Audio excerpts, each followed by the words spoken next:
Espíritu Santo, palabra en acción, tu casa. Quiero que vaya conmigo a la carta del apóstol Pablo a los Romanos en su capítulo 5. Cuando usted, ya esa frase ya no la digo mejor. Cuando usted la tenga, diga amén, le iba a decir, pero se la ponen en pantalla, rápido la va a tener. Me gusta siempre exhortar al pueblo que no deje de usar su Biblia de papel, por favor, ¿sí?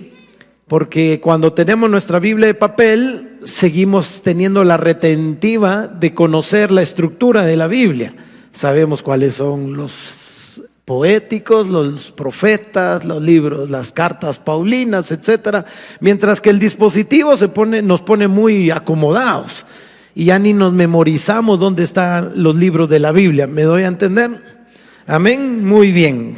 Como ya tenemos la cita, lea conmigo capítulo 5 de Romanos, versículos 2 en adelante. Yo le leo Nueva Traducción Viviente.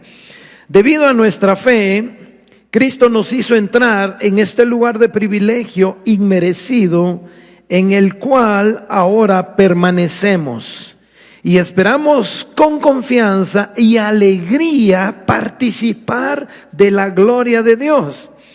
También nos alegramos al enfrentar pruebas y dificultades porque sabemos que nos ayudan a desarrollar, ¿qué cosa? Resistencia. Y la resistencia desarrolla firmeza de carácter y el carácter fortalece nuestra esperanza segura de salvación.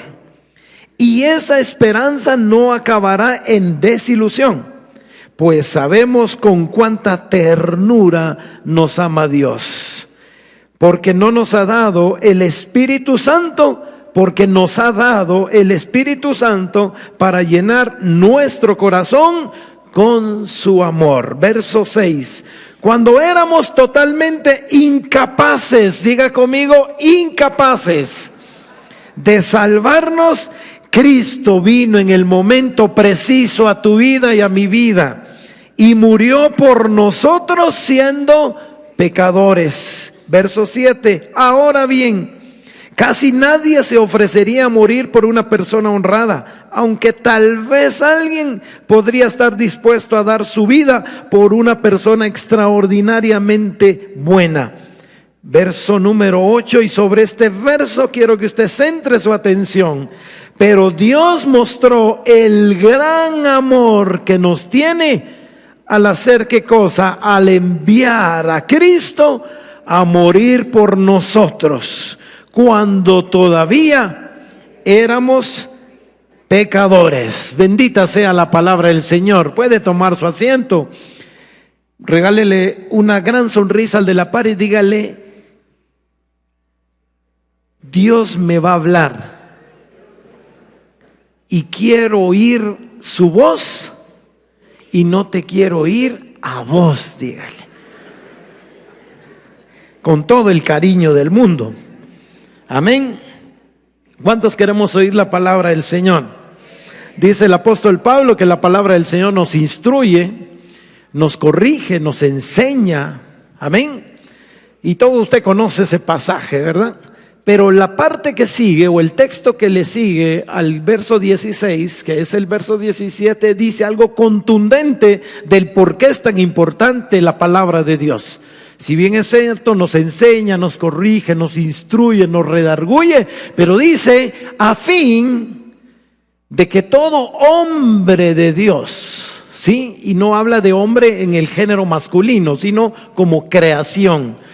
Todo hombre de Dios sea enteramente preparado, dice, para toda buena obra.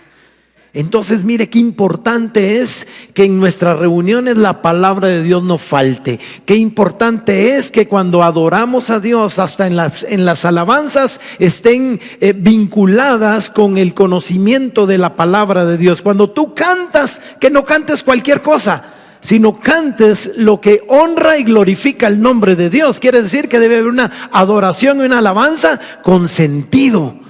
Y más cuando está fundamentada en la palabra de Dios, porque la palabra de Dios es la única que nos hace enteramente preparados para todo lo que venga. ¿Cuántos dicen amén a eso? Amén. Y el apóstol Pablo, para hacer una síntesis de la porción bíblica que leímos hace un momento, el apóstol Pablo enseña que gracias a Cristo tenemos acceso a la gracia de Dios y por ello vivimos con una esperanza de poder gozar de su gloria en la eternidad. Eso significa que no venimos a una reunión cúltica solo porque es parte del día a día de hoy domingo, es el culto primero y si no puedo en el primero, ven en el segundo. No, hay una razón de ser del por qué nos congregamos. Hay una razón de ser, hay un sentido lógico y con fundamento del por qué tú levantas tus manos, por qué tú aplaudes, por qué tú danzas, por qué tú adoras. Eso es lo que el apóstol Pablo nos está diciendo. Entonces no nos reunimos solo porque qué bonito es pasarla juntos todos. No, nos reunimos porque nos estamos capacitando y preparando para lo que viene a la eternidad. Amén. ¿Cuántos dicen amén a eso? Yo me estoy preparando para ello. Y aunque enfrentamos pruebas, estas, dice la Escritura y leímos, estas nos fortalecen, producen paciencia, nos dan un carácter firme, pero sobre todo fortalecen nuestra esperanza, aquella esperanza que no falla porque el amor de Dios vive en nosotros por medio de su Espíritu Santo. ¿Cuántos dicen amén? Y la mayor prueba del amor de Cristo, del amor de Dios, es que Cristo murió por nosotros cuando aún éramos pecadores. En pocas palabras, Cristo nos da de su gracia. Las pruebas nos hacen crecer y la cruz es la máxima prueba del amor de Dios al ser humano. Alrededor de nosotros como seres humanos existen siempre las perspectivas del ayer, del hoy y del mañana. Pasado, presente o futuro. Lo que fue, lo que es y lo que será. Y lo que quiero transmitir, o lo que Dios puso en mi corazón para poder transmitir en esta mañana, es justamente eso. El pasado, el hoy y lo que está por venir. Pero no en lo que tú haces humanamente, no en lo que yo quiero o las expectativas que yo tengo de mi mañana, de lo que yo quiero olvidar de mi pasado y de lo que yo quiero hacer hoy, sino de lo que Dios hizo en la cruz del Calvario por medio de Jesucristo, de lo que nos demanda hacer hoy en día para fortalecer y tener la esperanza de lo que viene el día de mañana.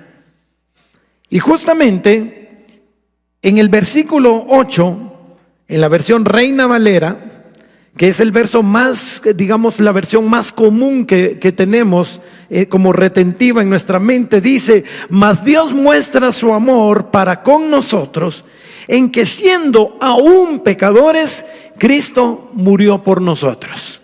Y ahí hay dos cosas importantes que podemos rescatar dentro de muchas otras, pero dos que yo quiero rescatar es primero que dice que Dios muestra. Dios no solo habla de amor, sino Dios nos da una evidencia del amor que tiene para con nosotros. ¿Y cuál fue esa evidencia? Que dio a su único hijo para que muriera en la cruz del Calvario por amor a ti y por amor a Raúl, a pesar de lo imperfecto que es Raúl. Y de hecho la palabra de Dios dice en Efesios que somos hechura suya, creados en Cristo Jesús para buenas obras. Eso significa que tú y yo somos una obra maestra de Dios. Somos una hechura del Señor. No somos un chiripazo del universo. No somos ese golpe atinado que tuvo tu papá.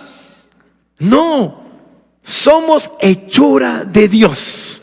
Amén. Yo no sé si usted me lo está entendiendo, pero somos hechura de Dios. Somos creación perfecta de Dios. Y cuando entendemos eso, entonces, aún en situaciones adversas, como pudiera ser mi caso particular, estoy convencido que soy una obra maestra de Dios. Y creo en lo que dice la Escritura, que soy una hechura de Él y que fui creado para cosas buenas. Eso no tiene que ver cuál es el estado físico que yo actualmente tengo. A pesar de que este estado físico que tengo no es el que yo anhelaba. Yo no nací en esta condición. Yo estoy seguro que mi mamá no oraba porque yo naciera sin brazos. Y no nací en esa condición, a pesar de que físicamente nací con algunas situaciones complejas. Situaciones complejas de tal forma que los médicos a mi mamá le dijeron desde muy chico: señora, su hijo difícilmente va a caminar. Pero si usted es diligente y utiliza un aparato específico, va a poderle dar cierta movilidad al patojito. Y ella le creyó a Dios más que al aparato. Le creyó a Dios, pero fue diligente. Y aunque me dolía, yo no recuerdo eso, por supuesto, pero por testimonio de ella dice que me dolía mi cadera cuando me colocaron ese aparato para enderezarme el chasis, porque yo traía desalineado el chasis. Y al final de cierto tiempo del tratamiento, el doctor felicitó a mi mamá y le dice: señora, el patojito la va a hacer. Y nos me pusieron ahí, según dice, y el muchachito dio sus pasitos y ya, la hicimos, señora. El patojo va a poder caminar. Ahí algo torcidito, pero va a poder caminar. Va a poder de vez en cuando patear su pelota. Y eso le va a permitir tener una vida, digamos, relativamente normal. Pero oiga, señora, lo que su hijo jamás podrá hacer es correr. Eso le dijeron a mi mamá. Eso dijeron los médicos. Eso dice mi propio cuerpo. Yo no tengo físicamente las capacidades para correr. Pero por ahí nos presentaron un videíto y ahí dice que soy corredor. Y tuve el gran desafío de enfrentar a alguien que milésimas de segundo está por delante, pero todavía le falta. No me ha ganado, pero ya siento la presión.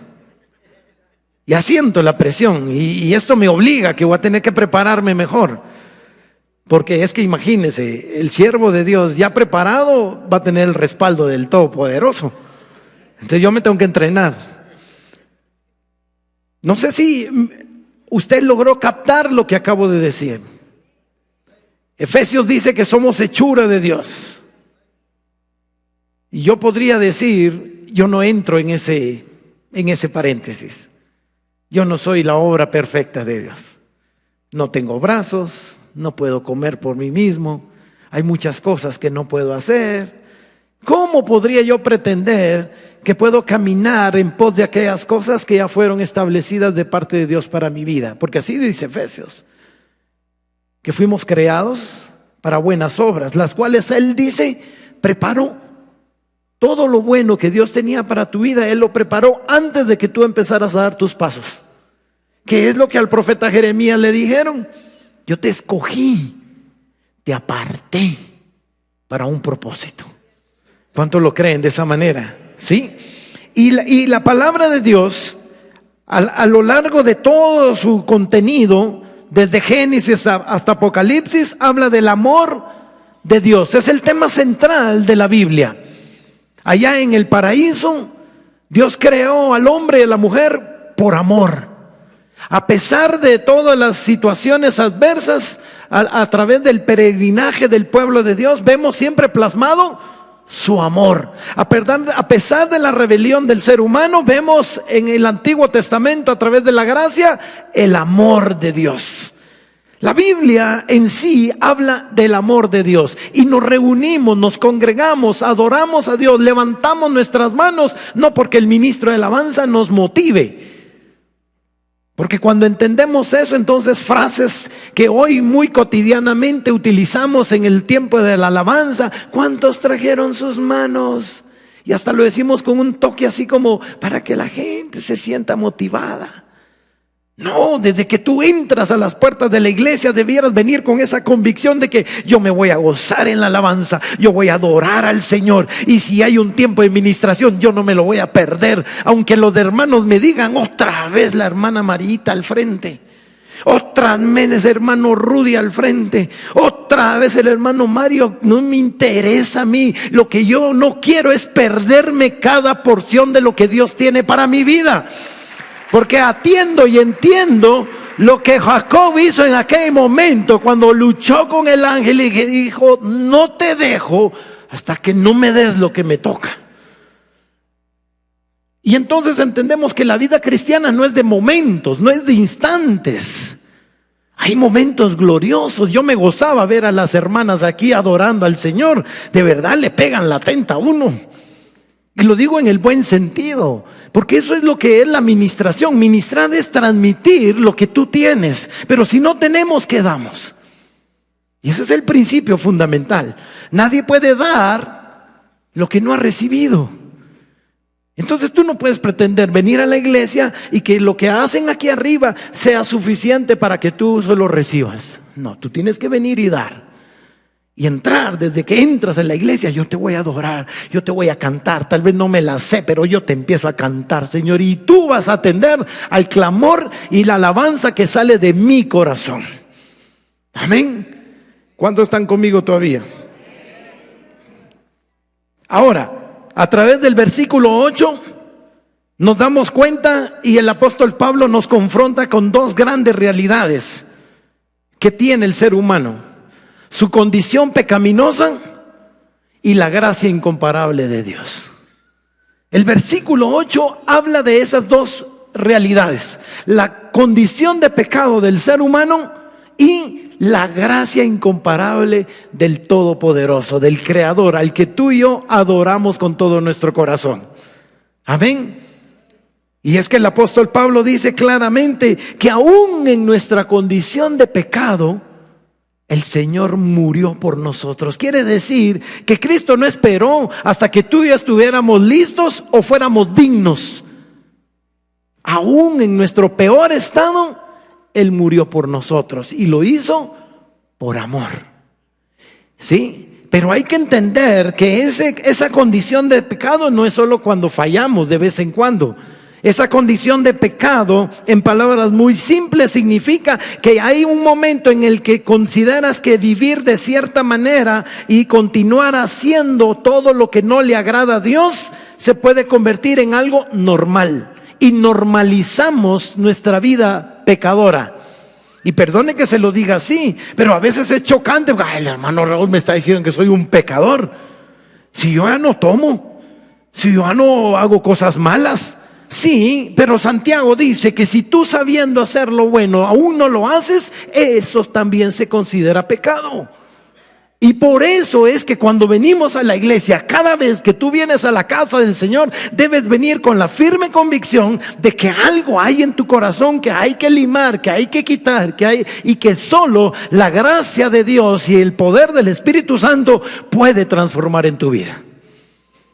Que justo es lo que el apóstol Pablo dice a los romanos en el capítulo 12. Cuando les dice: no se dejen transformar, no se dejen moldear por este mundo, cambien su manera de pensar para que entonces puedan ser transformados. Entonces la transformación no se basa solo en que yo levanto mi mano, recibo a Cristo, toman mis datos y me empiezan a llamar y ya la hice. No, ese es apenas el primer pasito. Pero la verdadera transformación es cuando tú empiezas a dejar que la llenura del Espíritu Santo y el conocimiento de la palabra de Dios empiezan a producir un efecto de cambio en tu vida. Entonces toma sentido lo que Jesucristo dijo: el que roba, ya no robe. ¿Qué le dijo Jesucristo a todos aquellos que estuvieron frente a Él? Yo no te juzgo, yo no te condeno, pero eso sí, ya no peques. Está en nosotros. Sí, es una decisión que yo tengo que tomar. Yo me vi frente a las cuerdas, si lo queremos ver así, en el intensivo del ICS, cuando los médicos dicen: Raúl, hay que amputar los brazos. Siendo un cristiano, siendo un evangélico, ¿cómo es posible que un hijo de Dios va a vivir una situación así? Porque yo sé que tú te has preguntado eso y probablemente hoy vienes con esa disyuntiva en tu corazón. ¿Por qué estoy viviendo lo que estoy viviendo? ¿Por qué estoy pasando lo que estoy pasando? Si busco a Dios, le sirvo a Dios, diezmo, oro, ofrendo, soy miembro del equipo de líderes, uso mi chaleco celeste y de todas formas me llueve sobre mojado. ¿Por qué? Porque yo me pregunté eso estando en el intensivo.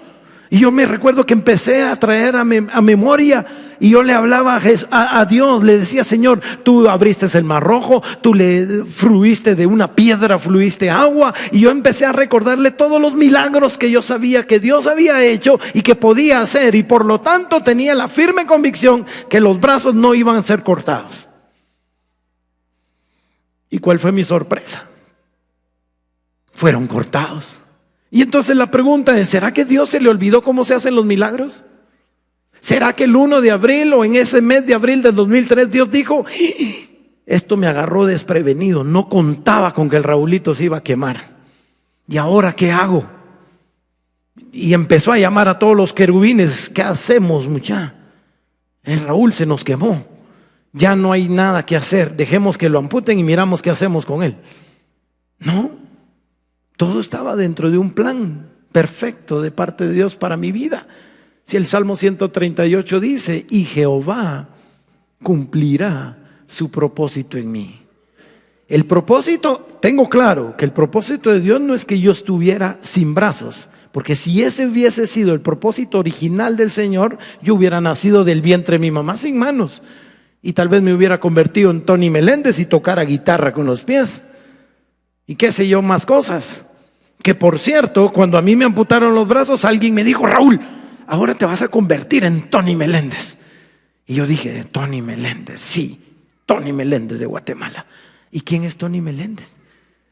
Y ya me dijeron: es un nicaragüense que toca guitarra. Conseguí una guitarra, pastor, la puse en la sala de mi casa y primero se me engarrotaron los dedos de los pies antes que le pudiera hacer ring a la guitarra.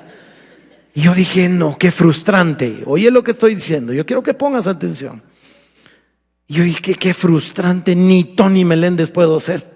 En eso llegó mi amigo y me dijo: Raúl, yo vi el video de una cuatía que se llama Bonnie Consolo y vos podés ser superior a ella. Sí, Bonnie Consolo, esa es mi ruta. ¿Y quién es Bonnie Consolo? Es una señora que no tiene brazos y que pinta cuadros con la boca. Esa está más fácil, dije yo.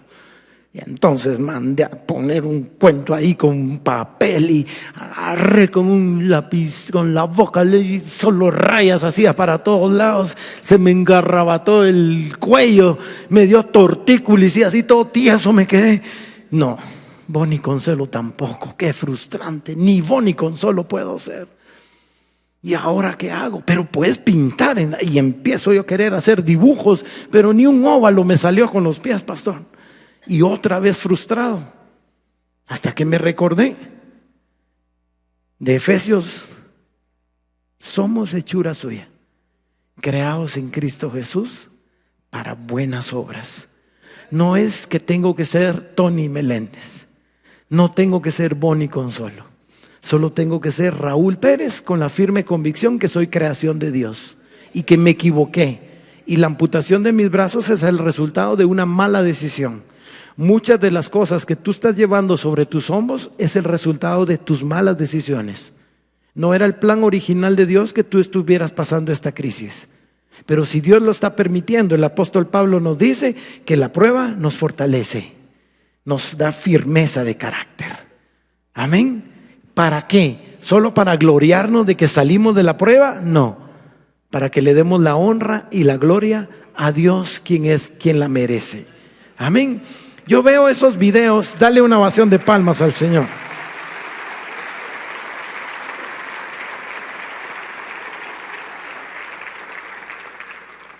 Romanos 5:8 nos muestra un camino de fe, la esperanza y amor donde la gracia nos sostienen en medio de las pruebas, las cuales son las que nos forman. Y el amor de Dios en Cristo Jesús nos asegura que nunca seremos abandonados por el Señor. Amén. En medio de las pruebas, en medio de las adversidades, el Señor permanece fiel. Y por eso tú y yo le adoramos. Y por eso nos congregamos. No nos congregamos para hacer coinonía y estar haciendo amigos nuevos, que es parte de una liturgia, sino nos congregamos para exaltar y glorificar el nombre de Dios. Aún cuando no hay ánimo, aún cuando no hay ganas, aún cuando las circunstancias sean las más adversas. Porque luego que salí del hospital, luego que salí de la amputación, a los 3 meses empecé a tener problemas para caminar, para sentarme, para moverme, para acostarme, para todo momento. Y lo que estaba sucediendo era que un tumor estaba creciendo a un costado del testículo izquierdo. Y el tumor creció de tal manera que los médicos dijeron: Raúl, hay que amputar hay que quitar ese tumor. Perfecto, doctor. Mi sorpresa fue que cuando abrí los ojos, ya en la sala de recuperación, el doctor me dijo: Raúl, la operación fue un éxito. Logramos retirar el tumor en su totalidad. Era enorme, me dice. Pero hay un pequeño detalle. Tuve que amputar el testículo izquierdo. Y ahora viene otro proceso. Las pruebas, dice Pablo, nos dan carácter, pero nadie quiere pasarlas, ¿o sí? ¿No? Y entonces los médicos me dicen: Raúl, lamentablemente el diagnóstico es que llevamos a patología el tumor y resulta que el tumor es un tumor cancerígeno y está en una fase terminal. Yo no soy médico ni entiendo mucho de los conceptos médicos, pero sí me quedó algo claro cuando la doctora me dijo: Raúl, tenemos un promedio de no más de 3 meses de vida. Imagínate. Yo digo: Señor, entonces ¿para qué me sacaste del accidente? ¿Para qué salí sobreviviente de una quemadura de esa magnitud? Para morirme de un cochino cáncer. Así se lo dije y se lo digo con toda franqueza. Así le dije, yo no puedo. Entonces entró en mi mente la lógica de comprender que Dios es un Dios grande, muy grande. Y yo dije: no, si yo salí de una quemadura de 13.500 voltios, mire, en términos de seguridad industrial y salud ocupacional dice que un corazón humano no puede llegar a soportar con facilidad el 25% de 120 voltios. 120 voltios es lo que está en el tomacorriente de tu casa. Y el 25% de ese voltaje puede paralizar tu corazón. Entonces ese día dije: no puede ser. Aquí en esta mano entraron 13.000 voltios. Atravesaron el pecho y salieron por esta. Si entró aquí, salió aquí, tuvo que pasar ¿por dónde? Por este corazón. Este corazón. Y no le estoy diciendo que este es un corazón sobrenatural, ni que es el corazón de un superhombre. No, hombre. Pero entonces comprendo lo que la Escritura dice: sobre toda cosa que guardes, guarda tu corazón. Y yo siempre he creído que en ese momento, mientras yo estaba pegado a la línea eléctrica, ahí en la punta de ese poste, a las 11 menos cuarto de la mañana, y era todo un escenario de muerte, de trauma, yo estoy convencido que del cielo bajó una mano y que sobrepasó sobre mi corazón. Y aunque los huesos se quemaron, que las manos se quemaron, los tejidos se quemaron, mi corazón se mantuvo intacto. Y hablo de mi corazón físicamente hablando. El corazón del hombre, el corazón como músculo, es un músculo muy sensible. ¿Y cómo es que el mío sobrevivió a una descarga de esa magnitud? Entonces, no puede ser, Señor, que me voy a morir de un cáncer. Algo vas a hacer tú. Y entré en un proceso de quimioterapia. Lo de pelón no crea que es por look. Es porque a la fecha, casi 20 años después, el pelo se me sigue cayendo. Aparte que también es más práctico para mí. Imagínense con las prótesis, sin manos, ¿a qué hora me peino? ¿A qué hora me echo gelatina? Ay, no me voy a complicar, hermano. Y dicho sea de paso, aprovecho para manifestar mi disculpa. Usted dice: hermano Raúl ahí hablando de Dios y ni siquiera una corbata se pone.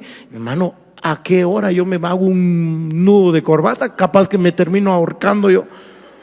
No sé si me doy a entender. ¿Sí? Eso es por si en su corazón ya había señalado ahí la juzgadita, ¿verdad? Que Dios lo perdone. ¿Cuántos dan gracias a Dios por su sacrificio en la cruz del Calvario? Amén. Yo no sé en qué condición viniste en esta mañana. Si vienes con alguna carga, con algún peso, con alguna dificultad.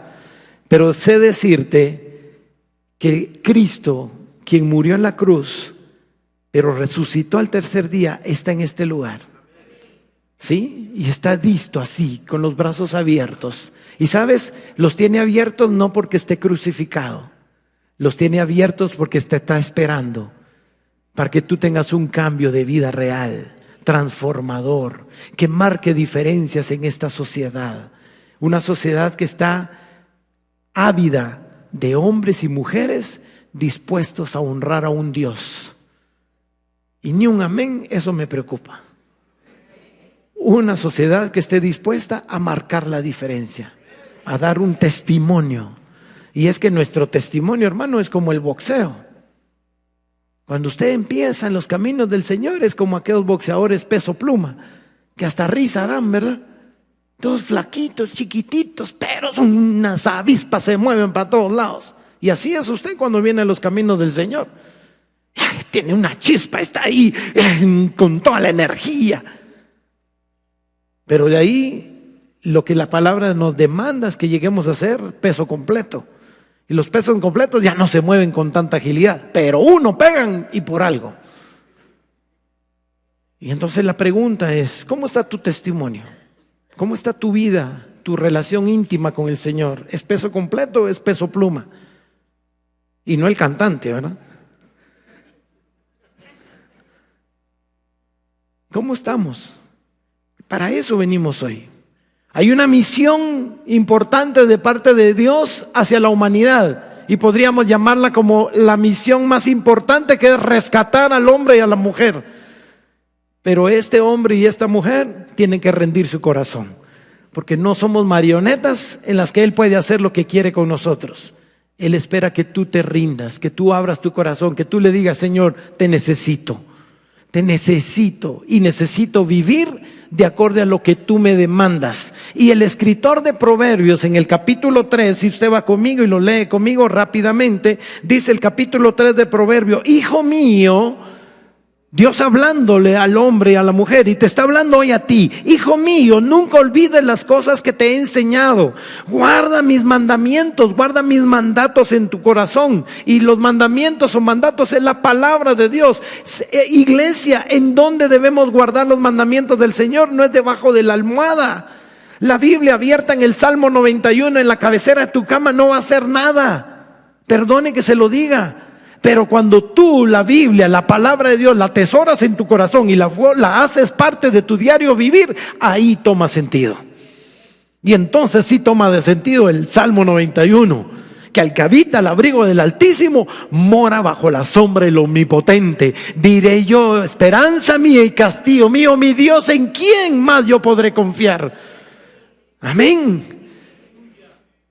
Y dice el escritor: si así lo haces, si tú atesoras mis mandamientos en tu corazón, vivirás muchos años. ¿Quién quiere morirse mañana? Ni un amén. ¿Quién quiere vivir muchos años? Recientemente escuché el testimonio de un hombre de Dios que le dijeron: ya su corazón ya no da para más. Y ahí está el hombre. A mí hace un par de meses tenía una competencia y estaba preparándome y justo empecé a tener unos problemas en el corazón. Me tuvieron que hacer una cantidad de exámenes que no tiene idea, porque era muy posible que tenía una obstrucción en mi corazón. Y eso significaba muchas cosas, no solo mi estado de salud, sino renunciar a mi carrera deportiva. Y a la otra semana tenía competencia y yo necesitaba que me dieran resultados de eso, porque ya estaban los boletos, ya estaba el hotel, ya estaba todo, ya estaba inscrito en la competencia, ahorita en junio.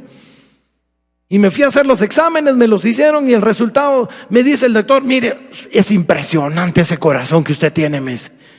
Y entonces dígame una cosa, ¿puedo o no puedo competir? Puede competir. Aprobado. A la otra semana en Phoenix. Y al final de la semana, 3 oros para Guatemala. Y no es la medalla, es la confianza en Dios de que aún en los momentos más difíciles, cuando aprendes a confiar en el Señor obra para tu bien. Si así lo dice el capítulo 3 de Proverbios: hijo mío, no te olvides de mi ley, ¿sí? Además dice: escríbelas en la tabla de tu corazón, fíate de Jehová de todo tu corazón y no te apoyes en tu propia prudencia.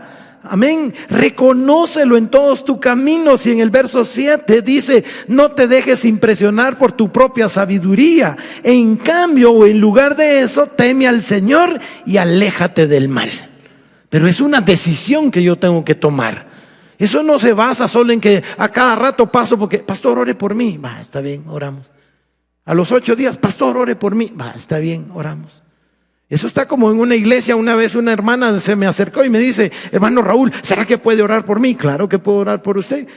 Y le digo yo: ¿y por qué necesidad? Es que estoy pasando crisis financiera, hermano, y necesito que Dios haga algo extraordinario en mi vida. Claro que sí, solo le voy a hacer una pequeña pregunta: ¿usted diezma? Es que ahí está el problema, hermano, no me alcanza para diezmar. Entonces le digo yo: es que ahí está el problema, que usted está haciendo al revés las cosas. Usted quiere que primero Dios le prospere para que le alcance para el diezmo. No ha entendido que entregando su 10, Dios bendice su 90 y entonces le va a sobreabundar.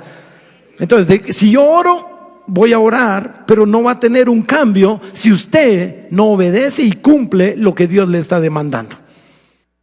Proverbios capítulo 3 nos da una serie de consejos y tips que no, por factor tiempo no vamos a detallarlos, pero nos dice que debemos atesorar la palabra de Dios. Otra versión, el lenguaje actual, dice: memorízala, memorízala.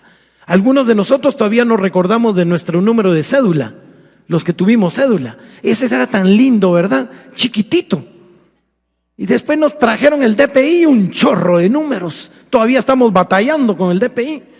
Pero usted se lo aprende porque es importante.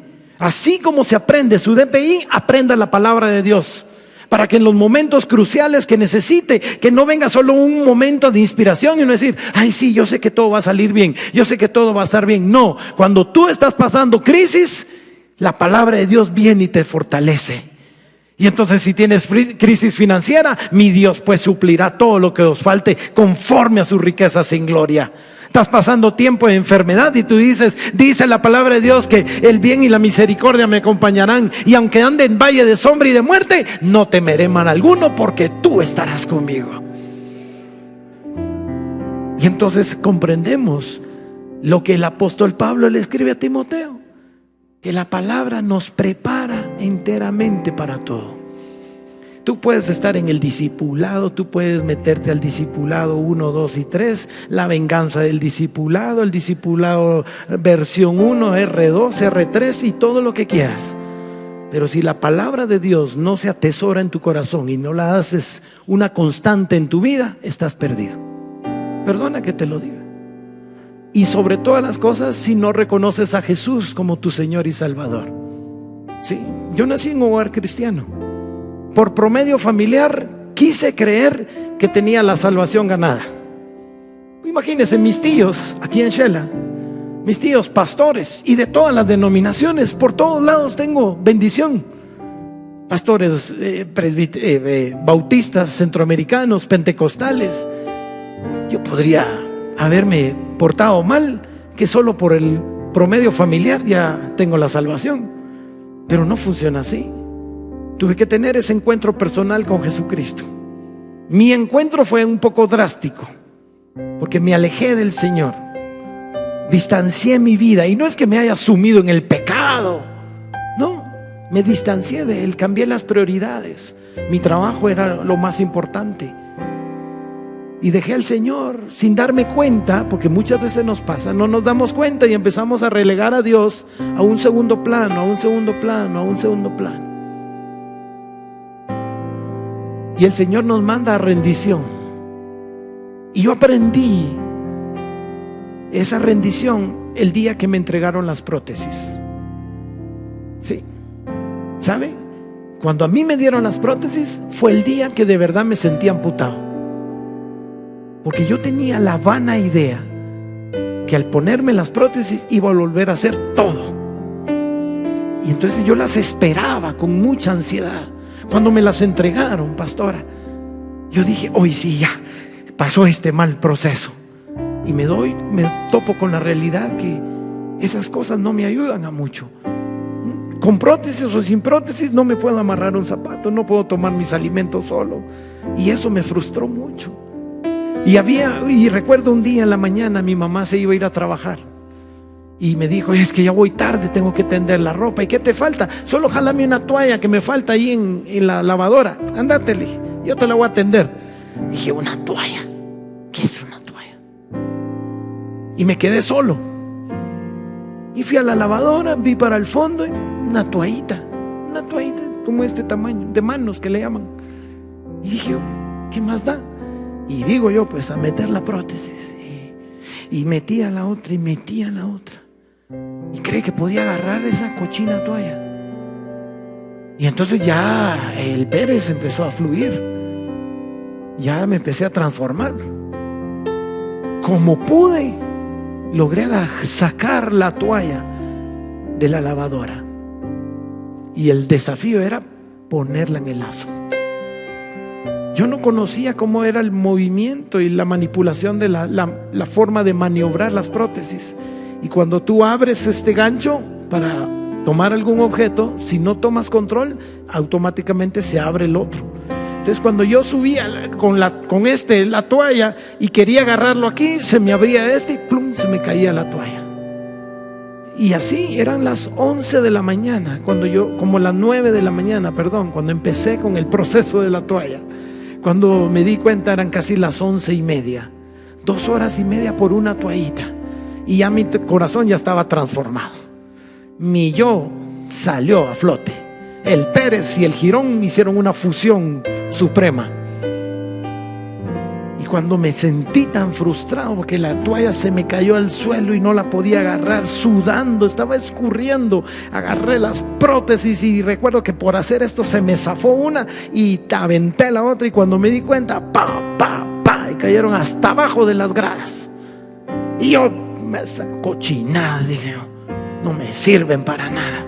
Y entonces las prótesis allá y la toalla ahí en el suelo, y yo con mi apellido atuto, como decimos a veces, ¿verdad? Sí, porque nos jactamos, es que cuando a mí se me sube el apellido, que nadie me diga nada. Cuidado con lo que dices. Y entonces la prótesis al final de las gradas y la toalla en el suelo, y entendí una voz del cielo que me dijo, yo necesito que te rindas, porque el proceso no va a terminar hasta que no rindas tu corazón. Cuando entendí eso, de mis ojos ya no fluía sudor. Empecé a llorar como usted no tiene idea. Porque yo dije, tengo que recoger esa toalla, no puedo fallarle a mi mamá de no recoger esa toalla. Pero ¿cómo hago si ahora no puedo ni agarrar las prótesis? Y se quebraron, nuevas. Y entonces algo en mi corazón me dijo, recógela, sí la puedes recoger. Pero yo no quería recogerla, porque empecé a entender que había una sola forma de recoger esa toalla. Y yo no sé si usted está visualizando ese escenario en ese patio. Y entonces, algo que nos cuesta tanto, porque nos cuesta en la iglesia hacerlo, como que nos tienen que rogar. Entonces ese día dije, bueno, Señor, toca. Y me recuerdo que me postré, y mientras yo estaba ahí frente a esa toalla, yo solo podía oír la voz de Dios que me decía, es así como necesito que estés, rendido delante de mí. Porque cuando tú estés rendido, vas a aprender a saborear y a disfrutar de la gloria mía. Porque todo proceso que yo te permito pasar es primero para que mi nombre se glorifique, pero para que puedas morir a ti mismo. Si no, yo nunca voy a sobresalir en tu vida. Y entonces tomé la toalla. ¿Se puede imaginar cómo la tomé? con mi boca. Para mí eso fue un momento muy importante porque tuve que humillarme a mí mismo, rendirme a mí. Nadie me vio, yo se lo estoy compartiendo, pero nadie me vio, era entre Dios y yo. Y entonces tomé la toalla con mi boca, mis lágrimas escurrían por mis mejillas. Y en menos de un minuto colgué la dichosa toalla. Y entonces el Señor me dijo: ¿te das cuenta? Cuando te rindes, todo fluye mejor. Cierra tus ojos un momento. La palabra de Dios dice en Hebreos que quitemos todo peso que nos impide correr, especialmente el pecado que nos hace tropezar. Corramos con perseverancia la carrera que Dios nos ha puesto por delante, pero hagámoslo con la mirada puesta en Jesucristo. Dios te ha llamado en esta mañana, no solo para que vinieras hoy a un culto más, no para que vinieras a escuchar a un hombre que no tiene manos, sino porque Dios te quería decir: el sacrificio que de mi hijo hizo en la cruz es lo que le da sentido a tu vida. Nunca lo olvides. Eso es parte de ese pasado, pero hoy necesito que empieces a tomar cambios en tu vida. Inclúyeme en tus decisiones, dice el Señor. Yo enderezo tus veredas, pero necesito que te rindas a mí. Corre tu vida cristiana como una carrera, pero quita todo peso extra, porque con peso extra nunca vas a avanzar. Y la mejor forma de quitarnos ese peso extra es rindiéndonos al Señor. Espíritu Santo, palabra en acción, tu casa.